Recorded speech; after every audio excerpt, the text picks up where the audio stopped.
plupart des gens ne se posera jamais de questions sur ce que le scientisme nous dit.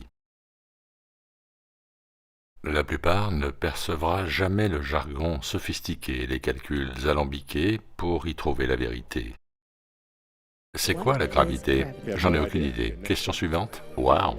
Voilà une définition. On peut décrire la gravité, on peut dire ce qu'elle provoque sur d'autres choses. On peut la mesurer, faire des prévisions, mais demander ce que c'est, je ne sais pas.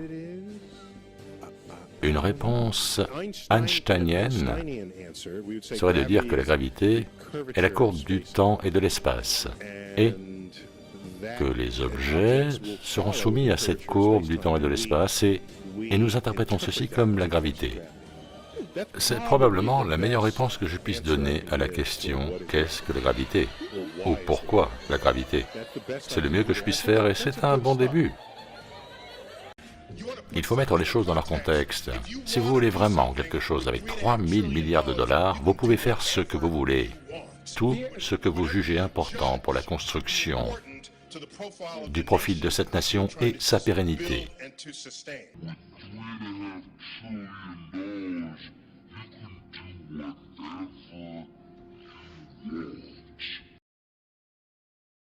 Et si ce qu'il voulait était de vous empêcher de découvrir la vérité, en serait-il capable? Même si je pense qu'argumenter sur le fonctionnement du globe ressemble à un débat sur la couleur de la robe à pois que portera la licorne lors des prochaines réjouissances sous-marines,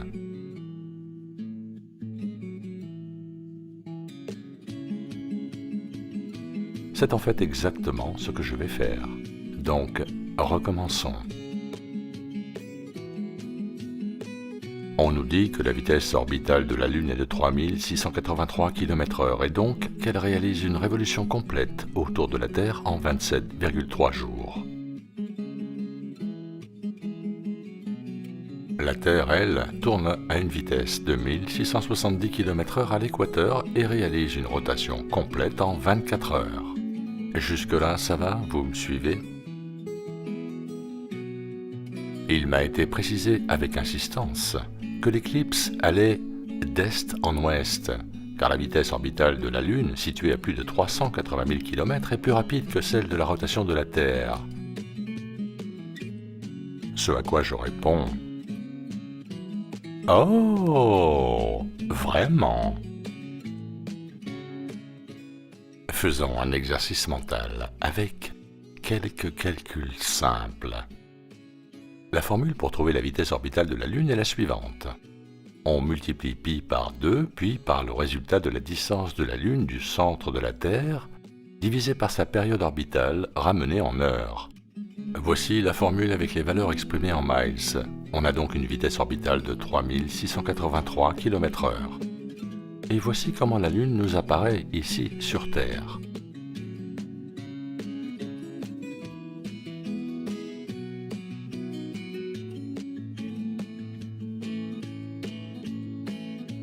Maintenant, imaginons que nous rapprochons la Lune de la Terre pour la mettre à 160 000 km de distance, toujours dans l'axe de l'éclipse,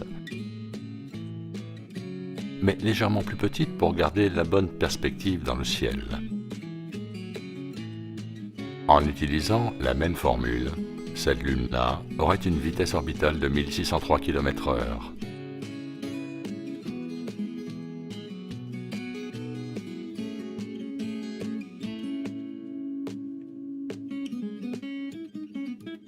Et apparaîtrait visuellement identique à ce que nous voyons habituellement.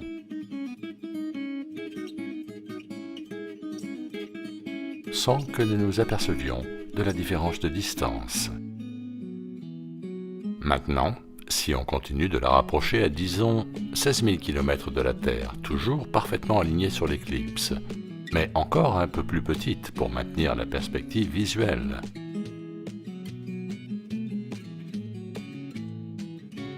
Sa vitesse orbitale serait alors de seulement 215 km/h.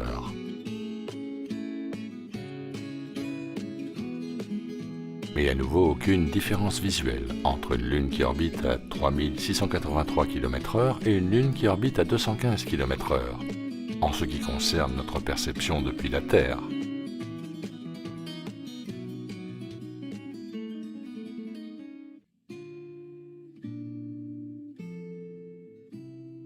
Donc une question s'impose. Quelle serait la vitesse de la Lune si elle touchait la Terre? Vous savez, comme cela se passe avec son ombre.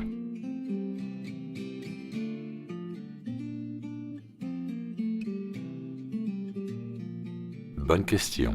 Eh bien toujours en utilisant la même formule qui donne sa vitesse orbitale lorsqu'elle est à 383 000 km. On obtient la vitesse de 61 km/h. Je précise que la valeur distance indiquée en miles dans la formule, 3959, représente le rayon équatorial de la Terre, c'est-à-dire 6370 km. L'ombre ne se déplacerait donc qu'à 61 km/h. Ce qui veut dire que si nous vivions sur un globe en rotation, l'ombre due à l'éclipse ne pourrait se déplacer que d'est en ouest à presque 1670 km/h, vitesse de rotation de la Terre à l'équateur, et non pas d'ouest en est. Alerte au non-sens.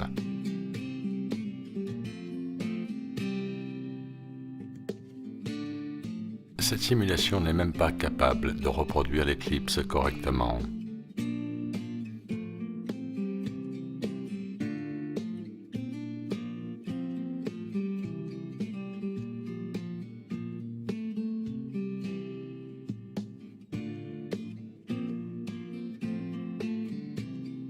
Je suppose qu'à cet instant, nombre d'entre vous sont curieux de savoir comment exactement l'ombre d'une éclipse peut se déplacer d'ouest en est. Facile. La lumière se déplace, mais pas la Terre.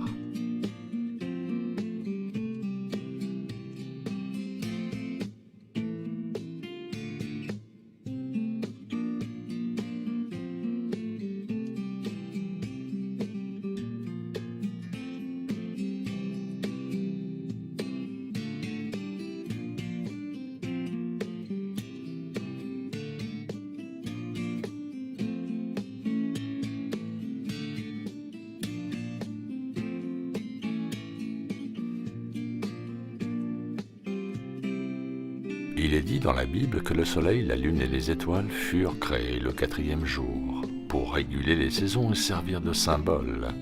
Peut-être que cette éclipse est le signe dont le monde a besoin pour se réveiller.